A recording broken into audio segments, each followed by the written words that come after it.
ಈಗ ಚೆಸ್ ಕೋಚಿಂಗಿನ ಮಹತ್ವ ಎಷ್ಟಿದೆ ಮುಂದಿನ ದಿವಸಗಳಲ್ಲಿ, ಅಥವಾ ಈಗಾಗಲೇ ಕಾಣಿಸ್ತಾ ಇರುವಂಥದ್ದು ನಮಗೆ? ಪ್ರೊಫೆಷ್ನಲಿ ನಿಮಗೆ ಇಂಡಿವಿಜುವಲ್ ಆಗಿ ಹೋಗುವಂಥ ಗೈಡ್ ಬೇಕು.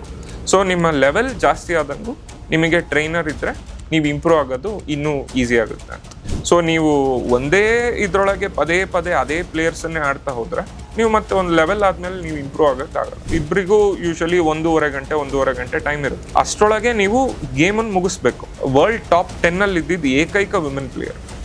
ಭಾರತ ಚೆಸ್ ಭವಿಷ್ಯ ಸದ್ಯದ ಮಟ್ಟಿಗೆ ತುಂಬಾನೇ ಬ್ರೈಟ್ ಇದೆ. ಟೈಟಲ್ ನಮ್ಮ ಇಂಡಿಯಾದಲ್ಲೇ ಉಳಿಯುತ್ತೆ. ಸೊ ಅದು ನನ್ನ ಆಸೆ. ಹೆಣ್ಮಕ್ಳ ವಿಚಾರಕ್ಕೆ ಬಂದ್ರೆ, ಚೆಸ್ಸಿನ ವಿಚಾರದಲ್ಲಿ ಈಗ ಹೆಣ್ಮಕ್ಳು ಮೆಂಟಲಿ ಸ್ಟ್ರಾಂಗು, ಗಂಟಲಿ ಸ್ಟ್ರಾಂಗು, ಎಮೋಷನಲಿ ಸ್ಟ್ರಾಂಗು, ಕಮೋಷನಲಿ ಸ್ಟ್ರಾಂಗು, ಟೋಟಲಿ ಸ್ಟ್ರಾಂಗ್ ಅಂತ ಹೇಳ್ತಾರೆ. ಆದರೆ ಸಮಸ್ಯೆ ಏನಾಗಿದೆ ಅಂತ ಕೇಳಿದ್ರೆ, ಇಲ್ಲಿ ಫಿಸಿಕಲ್ ಆದ ಯಾವುದೇ ಆಕ್ಟಿವಿಟಿಗಳು ಇಲ್ಲದೆ ಹೋದ್ರೂ ಕೂಡ ಈಗ 100ರಲ್ಲಿ ಟಾಪ್ 100 ವರ್ಲ್ಡ್ ನಂಬರಲ್ಲಿ ಯಾಕೆ ಹೆಣ್ಮಕ್ಳು, ಅದರಲ್ಲೂ ಭಾರತೀಯ ಹೆಣ್ಮಕ್ಳು ಬರ್ಲಿಕ್ಕೆ ಬಹಳ ಕಷ್ಟಪಡ್ತಾ ಇದ್ದಾರೆ ಅಂತ ನಿಮ್ಗೆ ಅನ್ಸುತ್ತೆ? ಟಾಪ್ 100 ಯಾವುದೇ ವಿಮೆನ್ ಪ್ಲೇಯರ್ ಇಲ್ಲ, ನಮ್ಮ ಇಂಡಿಯಾದವರು ಇಲ್ಲ. ಅದಕ್ಕೆ ಒಂದು ಕಾರಣ ಏನು ಅಂದ್ರೆ,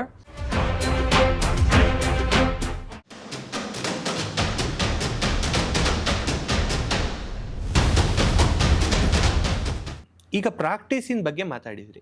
ಏನು ಪ್ರಾಕ್ಟೀಸ್ ಮಾಡಬೇಕು ಹಾಗೂ ಹೇಗೆ ಪ್ರಾಕ್ಟೀಸ್ ಮಾಡ್ತೀರಿ ನೀವು?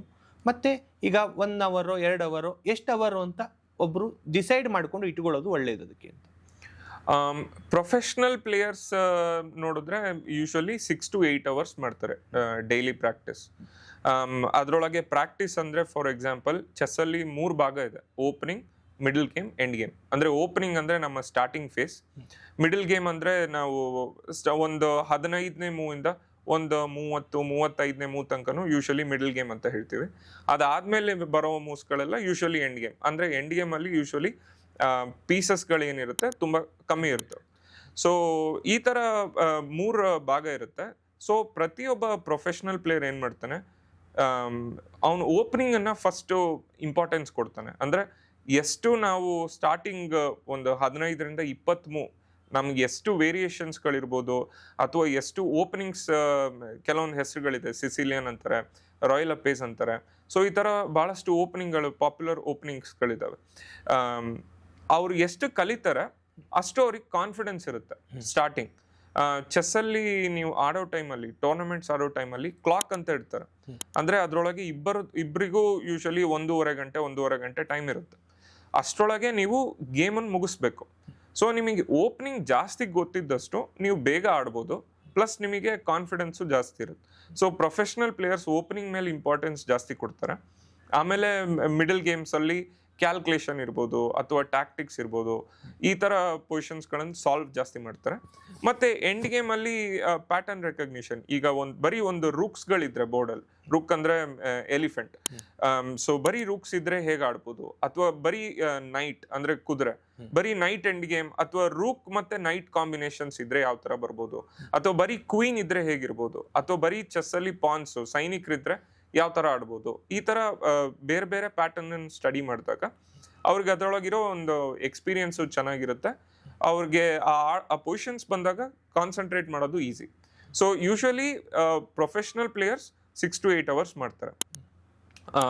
ಸೆಕೆಂಡ್ ಬಂದ್ಬಿಟ್ಟು ಇವಾಗಷ್ಟೇ ಈಗ ಜಾಯ್ನ್ ಆಗಿ ಕಲಿಬೇಕು ಅಂತ ಇರೋರು, ನನ್ನ ಒಪಿನಿಯನಲ್ಲಿ ಡೈಲಿ ಅಟ್ಲೀಸ್ಟ್ ಒಂದು 4 to 5 hours, ಅಂದರೆ ಯೂಶಲಿ ಸ್ಕೂಲು ಅವ್ರು ಮ್ಯಾನೇಜ್ ಮಾಡಿ ಚೆಸ್ಸನ್ನು ಮಾಡಬೇಕು ಅಂದಾಗ ಕಷ್ಟ ಇರುತ್ತೆ.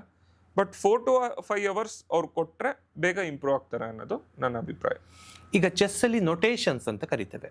ಈಗ ಬಹಳ ಜನ ನೋಡುಗರಿಗೆ ಇವತ್ತು ಗೊತ್ತಿಲ್ಲದೆ ಇರಬಹುದು, ಏನೋ ಬರಿತಾ ಇರ್ತಾರಲ್ಲ ಚೆಸ್ ಆಡ್ತಾ ಆಡ್ತಾ ಅಂತ ಅನೇಕರು ವಿಚಾರ ಮಾಡ್ತಾ ಇರ್ತಾರೆ.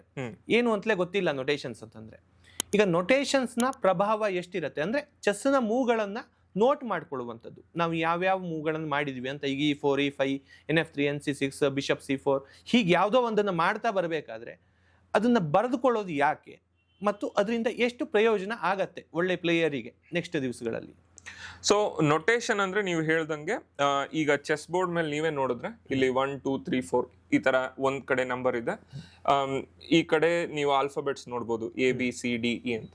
ಸೊ ಹಾರಿಜಾಂಟಲಿ, ವರ್ಟಿಕಲಿ ನೀವು ಸ್ಕ್ವೇರ್ಗಳನ್ನು ನೀವು ರೆಕಗ್ನೈಸ್ ಮಾಡ್ಬೋದು. ಫಾರ್ ಎಕ್ಸಾಂಪಲ್, ಇದು A ಮತ್ತೆ ಇದು 5 ಅಂತ ಇದ್ರೆ ಇದು A5 ಸ್ಕ್ವೇರ್ ಅಂತಾರೆ. ಇಲ್ಲಿ D ಮತ್ತೆ 3 ಅಂತ ಇದ್ರೆ ಇದನ್ನ D3 ಸ್ಕ್ವೇರ್. ಸೊ ನಿಮಗೆ ಆ ಸ್ಕ್ವೇರ್ ರೆಕಗ್ನೈಸ್ ಮಾಡಕ್ಕೆ ಅಲ್ಲಿ 2 ನಿಮಗೆ ಆಲ್ಫಾಬೆಟ್ಸ್ ಇರುತ್ತೆ, ನಂಬರ್ಸ್ ಇರುತ್ತೆ. ಸೊ ಈ ನೊಟೇಷನ್ ಬರೆಯೋದ್ರಿಂದ ಏನ್ ಯೂಸು ಅಂದ್ರೆ 2. ಒಂದು, ನಿಮಗೆ ಆಡೋ ಟೈಮಲ್ಲಿ ಕೆಲವೊಂದ್ಸಲಿ ಕಾಂಟ್ರವರ್ಸಿ ಆಗ್ಬೋದು. ಈಗ ಫಾರ್ ಎಕ್ಸಾಂಪಲ್ ನಿಮ್ಮ ಆಪೋನೆಂಟ್ ಏನಿರ್ತಾನೆ, ಅವನು ಬರ್ದಿರೋ ಮೂವ್ನೇ ಬೇರೆ ಇರುತ್ತೆ, ಆಡಿರೋ ಮೂವ್ನೇ ಬೇರೆ ಇರುತ್ತೆ. ಅಥವಾ ನೀವು ಬರ್ದಿರೋ ಮೂವ್ ಬೇರೆ ಇರುತ್ತೆ, ಆಡಿರೋ ಮೂವ್ ಬೇರೆ ಇರ್ಬೋದು. ಸೊ ಈ ಥರ ಕೆಲವೊಂದ್ಸಲಿ ಡಿಸ್ಪ್ಯೂಟ್ಸ್ಗಳು ಬಂದಾಗ ನಿಮಗೆ ನೊಟೇಷನ್ ಇದ್ರೆ ನೀವು ಅಫಿಷಿಯಲಿ ಚೆಸ್ಸಲ್ಲಿ ಆರ್ಬಿಟರ್ ಅಂತಾರೆ, ಅಂದರೆ ಅಂಪೈರ್ ಈಕ್ವಲೆಂಟ್. ಸೊ ಅವ್ರ ಹತ್ರ ಹೋಗಿ ನೀವು ಕ್ಲೈಮ್ ಮಾಡ್ಬೋದು, ಇಲ್ಲಿ ಬರ್ದಿರೋದೇ ಬೇರೆ ಆಡಿರೋದೇ ಬೇರೆ. ಅಥವಾ ಫಾರ್ ಎಕ್ಸಾಂಪಲ್ ಕೆಲವೊಂದ್ಸಲಿ ಚೀಟ್ ಮಾಡ್ಬೋದು. ಪೊಸಿಷನ್ ಒಂಥರ ಇರುತ್ತೆ, ಅವ್ರು ಒಂದು ಪೀಸನ್ನು ತೆಗೆದು ಬೇರೆ ಸ್ಕ್ವೇರಿಗೆ ಇಡ್ಬೋದು ನೀವು ಇಲ್ಲದೆ ಇರೋ ಸಮಯದಲ್ಲಿ. ಸೊ ಈ ಥರ ಚೀಟಿಂಗ್ಗಳ ಇದು ಕಮ್ಮಿ ಆಗುತ್ತೆ ನೀವು ನೊಟೇಷನ್ ಬರೆಯೋದ್ರಿಂದ. ನಂಬರ್ 2, ಈಗ ನೀವು ಯಾವುದೇ ಗೇಮನ್ನು ನೀವು ಮತ್ತೆ ನಿಮಗೆ ನೆನ್ಪು ಮಾಡ್ಕೊಂಡು ನೀವು ಅದನ್ನು ಚೆಕ್ ಮಾಡಬೇಕು. ಈಗ ನಾನು ಹೇಳ್ದಂಗೆ ಚೆಸ್ ಇಂಜಿನ್ ಜೊತೆ ನಾನು ಎಲ್ಲಿ ಮಿಸ್ಟೇಕ್ ಆಡಿದೆ ಅಥವಾ ಎಲ್ಲಿ ಕರೆಕ್ಟ್ ಆಡಿದೆ ಆ ಥರ ನೋಡಬೇಕು ಅಂದರೆ ಎಂಟೈರ್ ಗೇಮ್ ನಿಮಗೆ ಎಲ್ಲ ಸಲಿನೂ ನೆನಪಿರಲ್ಲ. ಸೊ ನೊಟೇಷನ್ ನಿಮಗೆ ಸ್ಕೋರ್ ಶೀಟ್ ಅಂತ ಹೇಳ್ತಾರೆ, ನಾವು ಬರೆಯುವಂಥ ಇದನ್ನು ಸ್ಕೋರ್ ಶೀಟ್ ಅಂತಾರೆ. ಸೊ ಆ ಸ್ಕೋರ್ ಶೀಟನ್ನು ನೀವು ನೋಡ್ಕೊಂಡು ನಿಮ್ದು ಗೇಮನ್ನು ನೀವು ಮತ್ತೆ ರೀಪ್ಲೇ ಮಾಡ್ಬೋದು, ಮತ್ತೆ ಅನಾಲಿಸಿಸ್ ಮಾಡ್ಬೋದು. ಸೊ ನಿಮಗೆ ಲಾಂಗ್ ಟೈಮಿಗೆ ಯಾವುದೇ ಟೈಮಲ್ಲೂ ನೀವು ವಾಪಸ್ ಆ ಗೇಮ್ ಮೇಲೆ ಬಂದು ಅದನ್ನು ಚೆಕ್ಕು ಮಾಡ್ಬೋದು. ನಾವು ಕಂಡಿರುವ ಹಾಗೆ ಚೆಸ್ನಲ್ಲಿ ಸೋಲು ಅಥವಾ ಗೆಲುವು ಬಹಳ ಪ್ರಮುಖ ಅಂಶ. ಈಗ ನೀವು ಹೇಳಿದ ಹಾಗೆ ಸೋಲೋದನ್ನು ಅಭ್ಯಾಸ ಮಾಡ್ಕೊಳ್ಬೇಕು ಯಾರಾದರೂ ಕೂಡ ಅಂತ. ಆದರೆ ಇದರಲ್ಲಿ ಸರಿಯಾಗಿ ಆಡಿದ್ರು ಅಂತಂದರೆ, ಇಬ್ಬರೂ ಪ್ಲೇಯರ್ ಸರಿಯಾಗಿ ಆಡಿದ್ರು ಅಂತಂದರೆ ಡ್ರಾನೇ ಆಗಬೇಕು ಆ ಮ್ಯಾಚ್, ಬೇರೆ ಏನು ಆಪ್ಷನ್ನೇ ಇಲ್ಲ ಅಂತ.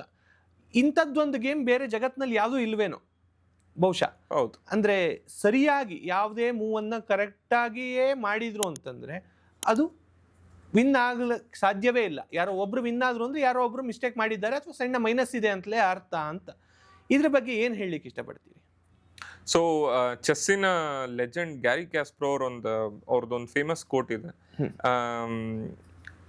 The one who wins the game is the one who makes the penultimate mistake ಅಂತ. ಅಂದ್ರೆ ಈಗ ಮಿಸ್ಟೇಕ್ಸ್ಗಳು ಆಗ್ತಾ ಇರುತ್ತೆ, ಆದ್ರೆ ನೀವು ಗೆಲ್ಬೇಕು ಅಂದ್ರೆ ಲಾಸ್ಟ್ ಮಿಸ್ಟೇಕ್ ನಿಮ್ದು ಇರಬಾರ್ದು, ನಿಮ್ಮ ಆಪೋನೆಂಟಿಂದ ಇರಬೇಕು ಆ ಥರ. ಸೊ ಮಿಸ್ಟೇಕ್ಗಳು ನ್ಯಾಚುರಲ್ ಆಗಿ ಆಗುತ್ತೆ. ನೀವು ಹೇಳ್ದಂಗೆ ಇಬ್ರು ಪರ್ಫೆಕ್ಟ್ ಆಗಿ ಆಡಿದ್ರೆ 100% ಆಡಿದ್ರೆ mathematically chess is a draw. ಯಾಕಂದ್ರೆ ಇಬ್ರಿಗೂ same pieces, same number of Pond's ಎಲ್ಲವೂ ಒಂದೇ ಇರೋದ್ರಿಂದ ಮ್ಯಾಥಮೆಟಿಕಲಿ ಡ್ರಾ. ಬಟ್ ಚೆಸ್ಸಲ್ಲಿ ಒಂದು ಯುನೀಕ್ ಫ್ಯಾಕ್ಟರ್ ಏನು ಅಂದ್ರೆ number of variables in chess ಅಂತ ಹೇಳ್ತಾರೆ. ಅಂದ್ರೆ ಈಗ ಫಾರ್ ಎಕ್ಸಾಂಪಲ್ ನೀವೀಗ ಈ ಪಾನ್ ಮೂವ್ ಮಾಡೀರಾ, ನಾನು ಈ ಪಾನ್ ಮೂವ್ ಮಾಡೀನಿ. ಇವಾಗ ನೀವು ಲೀಗಲ್ ಆಗಿ ಈ ಬಿಷಪ್ ಅನ್ನು ಮೂವ್ ಮಾಡ್ಬೋದು, ನೈಟ್ ಅನ್ನು ಮೂವ್ ಮಾಡ್ಬೋದು, ಕಿಂಗ್, ಕ್ವೀನ್ ಅಥವಾ ಈ ಪಾನ್ಸು. ಸೊ ಇವೆಲ್ಲ ಪಾಸಿಬಿಲಿಟೀಸ್ ಇರುತ್ತೆ. ಸೊ ನೀವು ಚೆಸ್ಸಿನ ಪಾಸಿಬಿಲಿಟೀಸ್ ಹಿಂಗೆ ನೀವು ಕಂಟಿನ್ಯೂ ಮಾಡ್ತಾ ಹೋದ್ರೆ ಪ್ರತಿ ಹೆಜ್ಜೆಗೂ ಎಷ್ಟು ಆಪ್ಷನ್ಸ್ಗಳಿದಾವೆ ಅಂತ ನೀವು ಕೌಂಟ್ ಮಾಡ್ತಾ ಹೋದ್ರೆ ಚೆಸ್ಸಲ್ಲಿರೋ variables number of stars in the ಯೂನಿವರ್ಸ್ಗಿಂತನೂ ಜಾಸ್ತಿ ಅಂತ ಹೇಳ್ತಾರೆ. ಅಂದ್ರೆ ಇನ್ಫಿನಿಟ್ ನಂಬರ್. ಸೊ ಹಾಗಾಗಿ ಈ ತರ ಇನ್ಫಿನಿಟ್ ನಂಬರ್ ಇರ್ಬೇಕಾದ್ರೆ ನಿಮಗೆ ಮಿಸ್ಟೇಕ್ ಮಾಡೋ ಪಾಸಿಬಿಲಿಟೀಸ್ ಜಾಸ್ತಿ. ಸೊ ಹಾಗಾಗಿ ಮ್ಯಾಥಮೆಟಿಕಲಿ ಇಬ್ರಿಗೂ ಸೇಮ್ ಇದೆ ಕಾಯಿನ್ಸ್ ಇದ್ದು ಇಬ್ರು ಕರೆಕ್ಟ್ ಆಡಿದ್ರೆ ಈಕ್ವಾಲಿಟಿ ಇದ್ರು, ಮಿಸ್ಟೇಕ್ ಯೂಶಲಿ ಒಂದ್ ಸೈಡ್ ಇಂದ ಆಗೇ ಆಗುತ್ತೆ. ನೀವು ಲಾಸ್ಟ್ ಮಿಸ್ಟೇಕ್ ಮಾಡದೇ ಇದ್ರೆ ನೀವು ಗೆಲ್ತೀರಾ, ಅದು ಇಂಪಾರ್ಟೆಂಟ್. ಈಗ ಚೆಸ್ ಕೋಚಿಂಗಿನ ಮಹತ್ವ ಎಷ್ಟಿದೆ ಮುಂದಿನ ದಿವಸಗಳಲ್ಲಿ, ಅಥವಾ ಈಗಾಗಲೇ ಕಾಣಿಸ್ತಾ ಇರುವಂಥದ್ದು ನಮಗೆ ಕೋಚಿಂಗಿನಿಂದ ಏನು ಇಂಪ್ರೂವ್ಮೆಂಟ್ ಆಗತ್ತೆ ಮತ್ತು ಕೋಚಿಂಗ್ ಎಷ್ಟು ಬೇಕು? ಯಾಕೆಂದರೆ ನೀವು ಈಗಾಗಲೇ ಕೋಚಿಂಗ್ ಮಾಡ್ತಾ ಇದ್ದೀರಿ, ಅನೇಕ ಹುಡುಗರಿಗೆ ನೀವು ಕಲಿಸ್ತಾ ಇರೋದ್ರಿಂದ ಕೋಚಿಂಗ್ ಬೇಕೇ ಬೇಕಾ ಅಥವಾ ಅವರೇ ಇಂಡಿವಿಜುವಲ್ ಆಗಿ ಸ್ಟಡಿ ಮಾಡ್ಬೋದು? ಯಾವುದು ಒಳ್ಳೆಯದು ಅಂತ ನಿಮ್ಗೆ ಅನಿಸ್ತದೆ? ಚೆಸ್ಸಲ್ಲಿ ನಿಮಗೆ ಕೋಚಿಂಗ್ ಇದ್ದಷ್ಟು ನೀವು ಇಂಪ್ರೂವ್ ಆಗೋದು ಫಾಸ್ಟ್ ಆಗುತ್ತೆ. ನೀವು ಸರಿಯಾದ ಸಮಯದಲ್ಲಿ ಸರಿಯಾದ ಕೋಚ್ ನಿಮಗೆ ಸಿಕ್ಕಿದ್ರೆ ನಿಮಗೆ ರೈಟ್ ಗೈಡೆನ್ಸ್ ಸಿಗುತ್ತೆ. ಅದರಿಂದ ನಿಮಗೆ ಕರೆಕ್ಟಾಗಿ ಟೂರ್ನಮೆಂಟ್ ಆಡ್ಬೋದು ಅಥವಾ ಯಾವ ಟೂರ್ನಮೆಂಟ್ ಚೂಸ್ ಮಾಡಬೇಕು ಈ ಥರ ಇರ್ಬೋದು. ಸೊ ನಿಮಗೊಂದು ಡೈರೆಕ್ಷನ್ ಸಿಗ್ತಾ ಹೋಗುತ್ತೆ. ಅಥವಾ ನೀವು ಎಲ್ಲಿ ಮಿಸ್ಟೇಕ್ ಮಾಡ್ತೀರಾ, ಈಗ ಕೆಲವೊಂದು ಸಲ ಹೇಗಾಗುತ್ತೆ, ನಾವೀಗ ಒಂದು ಆಟ ಆಡಿರ್ತೀವಿ, ಅದು ನಮ್ಮ ದೃಷ್ಟಿಕೋನದಿಂದ ಅದು ಕರೆಕ್ಟ್ ಅಂತ ಅನ್ಸಿರುತ್ತೆ. ಬಟ್ ಒಬ್ಬ ಕೋಚ್ ಆದವನು ಸೆಕೆಂಡ್ ನಿಮಗೆ ಪರ್ಸ್ಪೆಕ್ಟಿವ್ ಸಿಗುತ್ತೆ, ಅದು ನಿಮಗೆ ತುಂಬ ಇಂಪಾರ್ಟೆಂಟ್ ಇಂಪ್ರೂವ್ ಆಗೋಕ್ಕೆ. ಈಗ ನಾನು ಇದೊಂದೇ ಡೈರೆಕ್ಷನ್ ಕರೆಕ್ಟ್ ಅಂದ್ಕೊಂಡು ಆಡ್ತಿರ್ಬೋದು, ಈಗ ನನ್ನ ಕೋಚ್ ಇದ್ದವರು ಇಲ್ಲ ಎರಡನೇ ಡೈರೆಕ್ಷನ್ನು ಈ ಥರ ಆಡಬಹುದು ಅಂತ ತೋರಿಸಿದ್ರೆ ನನ್ನ ನಾಲೆಡ್ಜ್ ಇಂಪ್ರೂವ್ ಆಗುತ್ತೆ. ಸೊ ಡೆಫಿನೆಟ್ಲಿ ಚೆಸ್ಸಲ್ಲಿ ಕೋಚಿಂಗ್ ಸಿಕ್ಕಿದಷ್ಟು ಒಳ್ಳೆಯದು. ಈಗ ನಾನು ಕೋಚಿಂಗ್ ಮಾಡೋ ಸ್ಟೂಡೆಂಟ್ಸ್ ಎಲ್ಲರೂ ಯೂಶಲಿ ನ್ಯಾಷನಲ್ ಚಾಂಪಿಯನ್ಸು ಅಥವಾ ಇಂಟರ್ನ್ಯಾಷನಲ್ ಏಷ್ಯನ್ ಲೆವೆಲ್, ಅಥವಾ ನಂದು ಕೆಲವರು US ಸ್ಟೂಡೆಂಟ್ಸ್ ಇದ್ದಾರೆ, ಅವರು ಅಮೆರಿಕನ್ ಕಾಂಟಿನೆಂಟಲ್ ಈ ಲೆವೆಲಲ್ಲಿ ಆಡ್ತಿರೋಂಥವ್ರು. ಅವರೆಲ್ಲ ಬಂದು ಇಂಟರ್ನ್ಯಾಷನಲ್ ಮಾಸ್ಟರ್ ಅಥವಾ ಗ್ರ್ಯಾಂಡ್ ಮಾಸ್ಟರ್ ಆಗೋ ಲೆವೆಲಲ್ಲಿ ಹೋಗ್ತಿರೋರು. ಬಟ್ ಎಲ್ಲ ಚೆಸ್ ಪ್ಲೇಯರ್ಸ್ ಇರ್ಬೋದು ಅಥವಾ ಅಕಾಡೆಮೀಸ್ ಇರ್ಬೋದು, ಅವರು ಟ್ರೈನ್ ಮಾಡೋ ಸ್ಟೂಡೆಂಟ್ ಸೇಮ್ ಅದೇ ಲೆವೆಲಲ್ಲಿ ಇರಬೇಕು ಅನ್ನೋದಿಲ್ಲ. ಈಗ ಇತ್ತೀಚೆಗೆ ಜಾಯಿನ್ ಆದವರು ಅವ್ರಿಗೆ ಕನ್ಸಿಸ್ಟೆಂಟ್ ಆಗಿ ಕ್ಲಾಸಸ್ ಸಿಕ್ಕಿದ್ರೆ, ನಾನು ಚಿಕ್ಕವನಿರ್ತಾ ನಮ್ಮ ಶಿವಮೊಗ್ಗದಲ್ಲಿ ನಳಂದ ಚೆಸ್ ಅಕಾಡೆಮಿ ಅಂತ ಇತ್ತು. ಸೊ ಅಲ್ಲಿ ನನ್ನ ಫಸ್ಟ್ ಕೋಚ್ ಶ್ರೀಕೃಷ್ಣ ಉಡುಪ ಇದ್ದಾರೆ. ರೆಗ್ಯುಲರ್ ಆಗಿ ನಾನು ಅಲ್ಲಿ ಹೋಗಿ ದಿನ ನಾನು ಸ್ಕೂಲ್ ಮುಗಿಸ್ಕೊಂಡು ಕ್ಲಾಸ್ ಅಟೆಂಡ್ ಮಾಡ್ತಾ ಇದ್ದೆ, ಗ್ರೂಪ್ ಕ್ಲಾಸ್. ನಾನು ಸ್ಟಾರ್ಟಿಂಗ್ ಇಂಪ್ರೂವ್ ಆಗೋಕ್ಕೆ ನನಗೆ ಅಷ್ಟು ಗ್ರೂಪ್ ಕ್ಲಾಸ್ ಏನು ಅಟೆಂಡ್ ಮಾಡಿದ್ನೋ ಅಷ್ಟು ಸಾಕಿತ್ತು. ಯಾವಾಗ ನಾನು ಒಂದು ಲೆವೆಲಿಗೆ ಬಂದೆ, ಒಬ್ಬ ಇಂಟರ್ನ್ಯಾಷನಲ್ ಮಾಸ್ಟರ್ ಅಥವಾ ಚೆಸ್ಸಲ್ಲಿ ಟೈಟಲ್ಸ್ ಅಂತಾರೆ, international master, grand master. So ಇದೆಲ್ಲ ಬಂದು ನಿಮಗೆ ಸಿಂಪಲ್ ಎಕ್ಸಾಂಪಲ್ ಹೇಳೋದಾದರೆ ನಿಮಗೆ PhD ಹೋಲ್ಡರ್ಸ್ ಥರ. ಸೊ ಗ್ರ್ಯಾಂಡ್ ಮಾಸ್ಟರ್ ಅಂದರೆ ನೀವು ಡಬಲ್ PhD ಅನ್ಬೋದು, ಆ ಥರ. ಸೊ ನಿಮಗೆ ಆ ಲೆವೆಲ್ ಬರಬೇಕು ಅಂದಾಗ ನಿಮಗೊಬ್ಬ ಗೈಡ್ ಬೇಕು. ಪ್ರೊಫೆಷ್ನಲಿ ನಿಮಗೆ ಇಂಡಿವಿಜುವಲ್ ಆಗಿ ಹೋಗುವಂಥ ಗೈಡ್ ಬೇಕು. ಸೊ ನಿಮ್ಮ ಲೆವೆಲ್ ಜಾಸ್ತಿ ಆದಂಗೂ ನಿಮಗೆ ಟ್ರೈನರ್ ಇದ್ದರೆ ನೀವು ಇಂಪ್ರೂವ್ ಆಗೋದು ಇನ್ನೂ ಈಸಿ ಆಗುತ್ತೆ ಅಂತ. ಈಗ ಹೆಣ್ಮಕ್ಳ ವಿಚಾರಕ್ಕೆ ಬಂದರೆ, ಚೆಸ್ಸಿನ ವಿಚಾರದಲ್ಲಿ ಈಗ ಹೆಣ್ಮಕ್ಳು ಮೆಂಟಲಿ ಸ್ಟ್ರಾಂಗು, ಗಂಟಲಿ ಸ್ಟ್ರಾಂಗು, ಸೊಂಟಲಿ ಸ್ಟ್ರಾಂಗು, ಎಮೋಷ್ನಲಿ ಸ್ಟ್ರಾಂಗು, ಕಮೋಷ್ನಲಿ ಸ್ಟ್ರಾಂಗು, ಟೋಟಲಿ ಸ್ಟ್ರಾಂಗ್ ಅಂತ ಹೇಳ್ತಾರೆ. ಆದರೆ ಸಮಸ್ಯೆ ಏನಾಗಿದೆ ಅಂತ ಕೇಳಿದರೆ, ಇಲ್ಲಿ ಫಿಸಿಕಲ್ ಆದ ಯಾವುದೇ ಆ್ಯಕ್ಟಿವಿಟಿಗಳು ಇಲ್ಲದೆ ಹೋದರೂ ಕೂಡ ಈಗ 100ರಲ್ಲಿ ಟಾಪ್ 100ಅಲ್ಲಿ ವರ್ಲ್ಡ್ ನಂಬರಲ್ಲಿ ಯಾಕೆ ಹೆಣ್ಣುಮಕ್ಕಳು, ಅದರಲ್ಲೂ ಭಾರತೀಯ ಹೆಣ್ಣುಮಕ್ಕಳು ಬರಲಿಕ್ಕೆ ಭಾಳ ಕಷ್ಟಪಡ್ತಾ ಇದ್ದಾರೆ ಅಂತ ನಿಮ್ಗೆ ಅನಿಸುತ್ತೆ? ಅದಕ್ಕೆ ಒಂದು ಕಾರಣ ಏನು ಅಂದರೆ, ಚೆಸ್ಸಲ್ಲಿ 2 ಸೆಕ್ಷನ್ ಇರುತ್ತೆ ಯಾವಾಗಲೂ, ಬಾಯ್ಸ್ ಸೆಕ್ಷನ್, ಗರ್ಲ್ಸ್ ಸೆಕ್ಷನ್ ಅಂತ. ಈಗ ಚೆಸ್ ಒಂದು ಯೂನಿಕ್ ಸ್ಪೋರ್ಟ್. ಇದರಲ್ಲಿ ಹೇಗೆ ಅಂದರೆ ನಿಮಗೆ ಫಿಸಿಕಲಿ ಯಾವುದೇ ರೀತಿ ಇದು ಎಫರ್ಟ್ ಹಾಕಬೇಕು ಅನ್ನೋದಿಲ್ಲ, ಜಸ್ಟ್ ಮೆಂಟಲ್ ಸ್ಪೋರ್ಟ್. ಆದರೆ ನಿಮಗೆ ಫಿಸಿಕಲಿನೂ ನಿಮಗೆ ಆಡೋದ್ರಿಂದ ಅದು ಟೋಲ್ ಬೀಳುತ್ತೆ. ಫಾರ್ ಎಕ್ಸಾಂಪಲ್ ಕ್ಯಾಸ್ಪರೋ ಕಾರ್ಪೋ ವರ್ಲ್ಡ್ ಚಾಂಪಿಯನ್ಶಿಪ್ ಆಡಿದಾಗ ಅವರು ಕಂಟಿನ್ಯೂಸ್ ಆಗಿ ಎಷ್ಟು ಒಂದು 50 ಗೇಮ್ಸ್ ಮೇಲೆ ಆಡಿದರು ಆ ಟೈಮಲ್ಲಿ. ಆವಾಗ ವರ್ಲ್ಡ್ ಚಾಂಪಿಯನ್ಶಿಪ್ ಎಂಡ್ ಆಗೋ ಟೈಮಲ್ಲಿ ಡಾಕ್ಯುಮೆಂಟ್ಸ್ ಪ್ರಕಾರ ಕಾರ್ಪೋ ಅಟ್ಲೀಸ್ಟ್ 10 kg ಕಮ್ಮಿ ಆಗಿದ್ರಂತ. ಅಷ್ಟು ಅವ್ರ ಮೇಲೆ ಫಿಸಿಕಲ್ ಟೋಲ್ ಸಿಕ್ಕಿತ್ತು. ಸೊ ಫಿಸಿಕಲಿ ನಿಮಗೆ ಇಂಪ್ಯಾಕ್ಟ್ ಆಗುತ್ತೆ, but it's more to do with a mental game.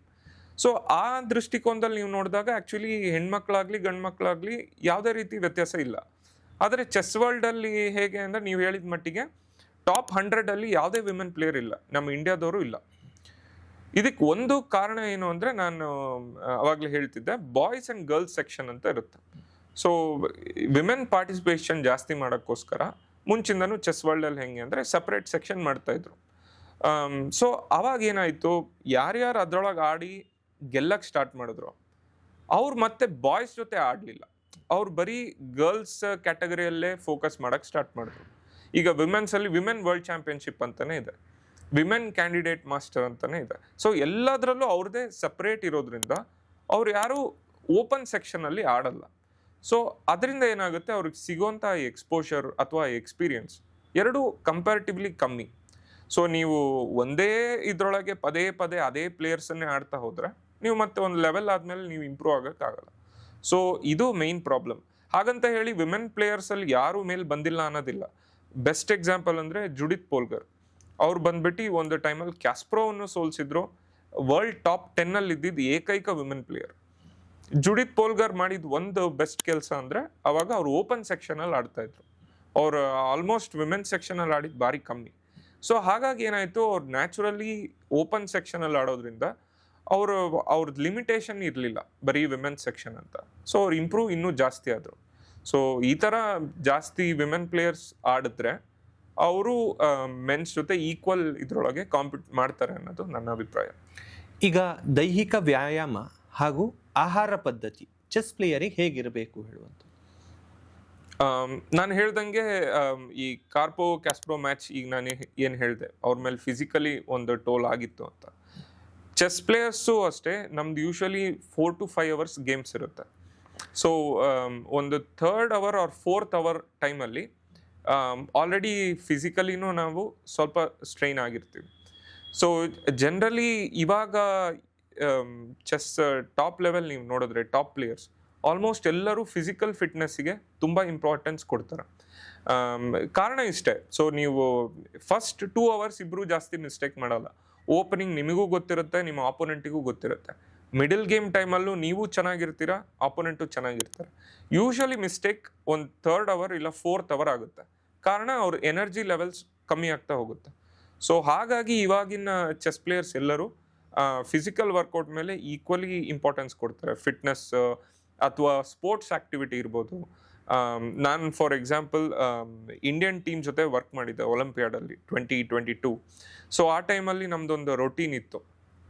ಯಾವಾಗ ಪ್ಲೇಯರ್ಸ್ ಗೇಮ್ಸ್ ಮುಗಿಸ್ತಾರೆ, ಕಮ್ಬ್ಯಾಕ್ ಮಾಡಿದ ತಕ್ಷಣ ಟೇಬಲ್ ಟೆನ್ನಿಸ್ ಆಡ್ತಾಯಿದ್ರು. ಆಮೇಲೆ ಬೆಳಿಗ್ಗೆ ಮ್ಯಾಚಿಗೆ ಮುಂಚೆ ಎಲ್ಲರೂ ಸ್ವಿಮ್ಮಿಂಗಿಗೆ ಹೋಗ್ತಾಯಿದ್ರು.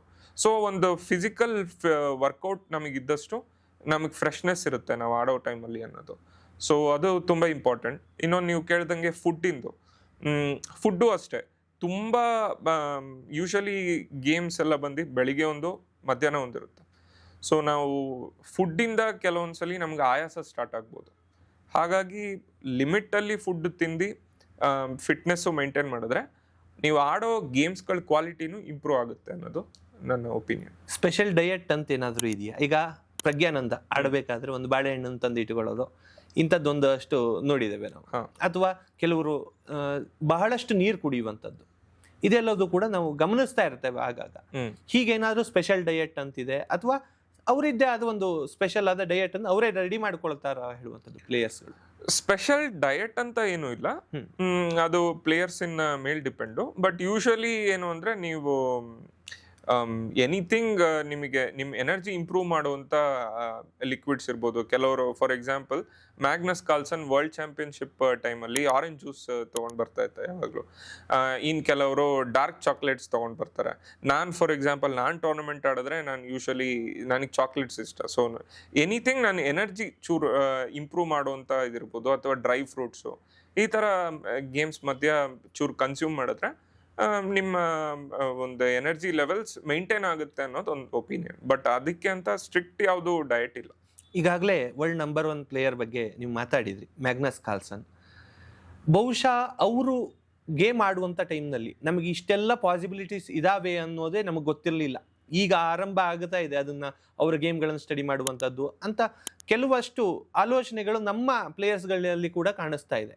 ನನಗನ್ಸೋದು ಏನು ಅಂತಂದರೆ, ಬಹುಶಃ ಅವರು ಕಲಿತಿದ್ದಂಥ ಸಂದರ್ಭದಲ್ಲಿ ಅವರು ದೇಶಾಂತರ ಮಾಡ್ತಾ ಮಾಡ್ತಾ ಅಲ್ಲಲ್ಲಿ ತಿರುಗಾಡ್ತಾ ಆಡ್ತಾ ಕಲಿತು ಬೆಳೆದದ್ದು ಅಂತ ನಾವು ಕೇಳ್ಪಟ್ಟಿದ್ದೇವೆ. ಹಾಗೆ ಸುತ್ತಲ ಮನೆಗಳಲ್ಲಿ ಕೂಡ ಅವರಿಗೆ ಗ್ರ್ಯಾಂಡ್ ಮಾಸ್ಟರ್ಸ್ಗಳೇ ಇದ್ದರು. ಹಾಗಾಗಿ ಅವರ ಗೇಮ್ ಭಾಳ ಬೇಗ ಇಂಪ್ರೂವ್ ಆಯಿತು ಹೇಳೋದನ್ನು ಕೇಳ್ಪಟ್ಟಿದ್ದೇನೆ. ಇದು ಬಹುತೇಕ ಅದು ಮ್ಯಾಟ್ರ್ ಆಗತ್ತಾ? ಯಾಕೆಂತಂದರೆ ಗ್ರ್ಯಾಂಡ್ ಮಾಸ್ಟರ್ಸ್ಗಳ ಜೊತೆ ಆಡಿ ಅಥವಾ IMಗಳ ಜೊತೆಗೆ ಆಡ್ತಾ ಬೆಳೆದವಾಗ ಅವರು ತನ್ನಿಂತಾನೇ ತಮ್ಮ ಗೇಮ್ಗಳನ್ನು ಇಂಪ್ರೂವ್ ಮಾಡಲಿಕ್ಕೆ ಸಾಧ್ಯ ಆಗುತ್ತದೆಯಾ ಅಂತ? ಅದರಲ್ಲಿ ಸ್ವಲ್ಪ ಸತ್ಯ ಉಂಟು. ಫಾರ್ ಎಕ್ಸಾಂಪಲ್ ಮ್ಯಾಗ್ನಸ್ ಕಾರ್ಲ್ಸನ್ ವಿಷಯ ಹೇಳೋದಾದ್ರೆ, ಅವನ್ one of the earliest coaches ಬಂದ್ಬಿಟ್ಟು ಒಬ್ಬ ಗ್ರ್ಯಾಂಡ್ ಮಾಸ್ಟರ್ ಸೈಮನ್ ಅಗ್ಡೆಸ್ಟೈನ್ ಅಂತ. ಸೊ ಮ್ಯಾಗ್ನಸ್ ಕಾರ್ಲ್ಸನ್ ಅವಾಗ ಇನ್ನು ತುಂಬಾ ಯಂಗ್ ಪ್ಲೇಯರ್ ಇದ್ದ. ಆ ಸಣ್ಣ ಏಜ್ ಅಲ್ಲೇ ಅವನಿಗೊಬ್ಬ ಗ್ರ್ಯಾಂಡ್ ಮಾಸ್ಟರ್ ಇಂದ ಟ್ರೈನಿಂಗ್ ಸಿಕ್ಕಿ, ಮತ್ತೆ ಅವ್ರದ್ದು ಅಪ್ಪ ಅಮ್ಮ ಏನಿದ್ದಾರೆ ಒಂದು 2 ಇಯರ್ಸ್ 1 or 2 ಇಯರ್ಸ್, ಅವ್ನು 10 ವರ್ಷ ಇರೋ ಟೈಮಲ್ಲಿ ಆಲ್ಮೋಸ್ಟ್ ಅವ್ರ ಎಂಟೈರ್ ಫ್ಯಾಮಿಲಿ ಜೊತೆ ಪೂರ್ತಿ ಯುರೋಪ್ ಪೂರ್ತಿ ಟ್ರಾವೆಲ್ ಮಾಡಿಬಿಟ್ಟು ಎಲ್ಲೆಲ್ಲಿ ಟೂರ್ನಮೆಂಟ್ಸ್ ಇದೆಯೋ ಎಲ್ಲ ಕಡೆ ಅವ್ನಿಗೆ ಆಡಿಸ್ತಿದ್ರು. ಸೊ ಅವ್ನಿಗೆ ಕನ್ಸಿಸ್ಟೆಂಟ್ ಆಗಿ ಒಬ್ಬ ಗ್ರ್ಯಾಂಡ್ ಮಾಸ್ಟರ್ ಹತ್ರ ಟ್ರೈನಿಂಗು ಸಿಕ್ತಿತ್ತು, ರೆಗ್ಯುಲರ್ ಆಗಿ ಟೂರ್ನಮೆಂಟು ಆಡ್ತಿದ್ದ. ಎರಡೂ ಕಾಂಬಿನೇಷನ್ ಏನಾಯ್ತು, ಆಬ್ವಿಯಸ್ಲಿ ಅವ್ನ ಟ್ಯಾಲೆಂಟ್ ಇತ್ತು. ಸೊ ಹಾಗಾಗಿ ಅವ್ನು ಇಂಪ್ರೂವ್ ಆಗೋಕ್ಕೆ ತುಂಬ ಹೆಲ್ಪ್ ಮಾಡ್ತು. ಸೊ ನಿಮಗೆ ಅರ್ಲಿ ಏಜಲ್ಲಿ ಒಬ್ಬ ಇಂಟರ್ನ್ಯಾಷನಲ್ ಮಾಸ್ಟರ್ ಇರ್ಬೋದು ಅಥವಾ ಗ್ರ್ಯಾಂಡ್ ಮಾಸ್ಟರ್ ಅಂದರೆ ಇವರೆಲ್ಲ ಆಲ್ರೆಡಿ ಈ ಜರ್ನಿಯಿಂದ ಪಾಸ್ ಆಗಿರೋರು, ಇದು ಎಷ್ಟು ಕಷ್ಟ ಅಂತ ಗೊತ್ತು, ಪ್ಲಸ್ ಯಾವ ರೀತಿ ಟ್ರೈನ್ ಮಾಡಿದ್ರೆ ವರ್ಕ್ ಆಗುತ್ತೆ ಅನ್ನೋದು ಒಂದು ಮಟ್ಟಿಗೆ ಸಕ್ಸಸ್ ಕಂಡಿರೋರು. ಸೊ ಅವ್ರ ಹತ್ರ ನೀವು ಟ್ರೈನಿಂಗ್ ತೊಗೊಂಡಾಗ ನಿಮಗೆ ಸಿಗೋ ಡೈರೆಕ್ಷನ್ ಯೂಶ್ವಲಿ ಕರೆಕ್ಟ್ ಇರುತ್ತೆ. ಈಗ ಸೊ ಅವ್ರು ನಿಮಗೆ ಸಜೆಷನ್ ಕೊಡುವಂಥ ಟೂರ್ನಮೆಂಟ್ಸ್ ಇರ್ಬೋದು, ಅವ್ರು ಸ್ಟ್ರಾಂಗರ್ ಲೆವೆಲ್ ಟೂರ್ನಮೆಂಟ್ ಆಡಿರ್ತಾರೆ. ಸೊ ಅವ್ರು ನಿಮಗೆ ಯಾವ ಟೂರ್ನಮೆಂಟ್ ಹೇಳ್ತಾರೆ ಅದನ್ನು ನೀವು ಹೋಗಿ ಪಾರ್ಟಿಸಿಪೇಟ್ ಮಾಡಿದ್ರೆ ನೀವು ಇಂಪ್ರೂವ್ ಆಗುವಂಥ ಚಾನ್ಸಸ್ಸು ಇನ್ನೂ ಜಾಸ್ತಿ ಇರುತ್ತೆ. ಸೊ ಹಾಗಾಗಿ ನಿಮಗೆ ಒಳ್ಳೆ ಟ್ರೈನರ್, ಎಸ್ಪೆಷಲಿ ಒಬ್ಬ ಇಂಟರ್ನ್ಯಾಷನಲ್ ಮಾಸ್ಟರ್ ಅಥವಾ ಗ್ರ್ಯಾಂಡ್ ಮಾಸ್ಟರ್ ಯಂಗರ್ ಏಜಲ್ಲೇ ನಿಮಗೆ ಸಿಕ್ಕಿದ್ರೆ ನಿಮಗೆ ಇಂಪ್ರೂವ್ ಆಗೋ ಸ್ಕೋಪ್ ಇನ್ನೂ ಜಾಸ್ತಿ ಇರುತ್ತೆ. ಈಗ ಮುಖ್ಯವಾಗಿ ನಿಮ್ಮ ಬಗ್ಗೆನೇ, ನಿಮ್ಮ ಜರ್ನಿ ಬಗ್ಗೆ ಪ್ರಶ್ನೆ ಮಾಡೋದಾದರೆ, ಈಗ ನೀವು ಇಂಡಿಯನ್ ಟೀಮ್ ಜೊತೆಗೆ ಕೆಲಸ ಮಾಡಿದವರು, ಅಂದರೆ ಭಾರತೀಯದ ತಂಡದಲ್ಲಿ ಇವತ್ತು ಹೆಸರಾಂತರಾಗಿ ಯಾರೆಲ್ಲ ಚೆಸ್ ಆಡ್ತಾ ಇದ್ದಾರೋ, ಈಗ ಗುಕೇಶ್ ಆಗಿರ್ಬೋದು, ವಿದಿತ್ ಗುಜರಾತಿ ಆಗಿರ್ಬೋದು, ಇನ್ನಿತರರು ಅನೇಕರು ಇದ್ದಾರೆ, ಪ್ರಜ್ಞಾನಂದ ಆಗಿರ್ಬೋದು, ಅವರೆಲ್ಲರ ಜೊತೆಗೆ ಕೆಲಸ ಮಾಡಿದವಾಗ ನಿಮ್ಗೆ ಏನು ಅನ್ಸುತ್ತೆ, ಇನ್ನು ಮುಂದಿನ ದಿವಸಗಳಲ್ಲಿ ಭಾರತದ ಚೆಸ್ ಭವಿಷ್ಯ ಹೇಗಿರ್ಬೋದು? ಭಾರತ ಚೆಸ್ ಭವಿಷ್ಯ ಸದ್ಯದ ಮಟ್ಟಿಗೆ ತುಂಬಾನೇ ಬ್ರೈಟ್ ಇದೆ. ಯಾಕೆ ಅಂದ್ರೆ ವರ್ಲ್ಡ್ ಚಾಂಪಿಯನ್ ಗುಕೇಶ್, ಆಮೇಲೆ ಒಂದು ವರ್ಷದ ಮುಂಚೆ ನೀವು ನೋಡಿದ್ರೆ ವರ್ಲ್ಡ್ ಟಾಪ್ 10 ಅಲ್ಲಿ 4 ಜನ ಇಂಡಿಯನ್ ಪ್ಲೇಯರ್ಸ್ ಇದ್ರು. ಗುಕೇಶ್, ಪ್ರಜ್ಞಾನಂದ, ಅರ್ಜುನ್ ಎರಿಗಾಸಿ, ಆಮೇಲೆ ವಿಶಿ ಆನಂದ್. ಸೊ 4 ಜನ ಟಾಪ್ 10 ಅಲ್ಲಿ ಇದ್ರು. ಈವನ್ ಮುಂಚೆ ಎಲ್ಲ ರಷ್ಯಾ ಡಾಮಿನೇಟ್ ಮಾಡ್ತಿತ್ತು ಚೆಸ್ ಅಲ್ಲಿ. ಸೊ ಹೋದ್ ವರ್ಷ ಎಲ್ಲ ನೀವು ನೋಡಿದ್ರೆ ಇಂಡಿಯನ್ 4 ಪ್ಲೇಯರ್ಸು, ರಷ್ಯನ್ಸ್ 2 ಇದ್ರು ಅನ್ಸುತ್ತೆ ಅಷ್ಟೇ. ಸೊ ಹಾಗಾಗಿ ಇಂಡಿಯಾ ಆಲ್ಮೋಸ್ಟ್ ಎಲ್ಲರನ್ನು ಓವರ್ಟೇಕ್ ಮಾಡೋ ಲೆವೆಲ್ಗೆ ಬಂದಾಗಿದೆ. ಸೊ ಇನ್ನ ನೆಕ್ಸ್ಟ್ ಲೆವೆಲ್, ಈಗ ವರ್ಲ್ಡ್ ಚಾಂಪಿಯನ್ಶಿಪ್ ಮತ್ತೆ ಈ ವರ್ಷ ನಡೆಯಕ್ಕಿರುತ್ತೆ. ಕ್ಯಾಂಡಿಡೇಟ್ಸ್ ಟೂರ್ನಮೆಂಟ್ ಅಂತ ಬರುತ್ತೆ. ಇದ್ರೊಳಗೆ ಗೆಲ್ಲೋರು ನೆಕ್ಸ್ಟ್ ವರ್ಲ್ಡ್ ಚಾಂಪಿಯನ್ ಗುಕೇಶ್ ಜೊತೆ ಟೈಟಲ್ ಮ್ಯಾಚ್ಗೆ ರೆಡಿ ಆಗ್ತಾರೆ. ಸೊ ಅಟ್ಲೀಸ್ಟ್ ನನ್ನ ಫೇವ್ರೆಟ್ ಬಂದ್ಬಿಟ್ಟು ಪ್ರಜ್ಞಾನಂದ. ಅವ್ನ್ ಗೆದ್ರೆ ಪ್ರಜ್ಞಾನಂದ ವರ್ಸಸ್ ಗುಕೇಶ್ ಮ್ಯಾಚ್ ಬರುತ್ತೆ.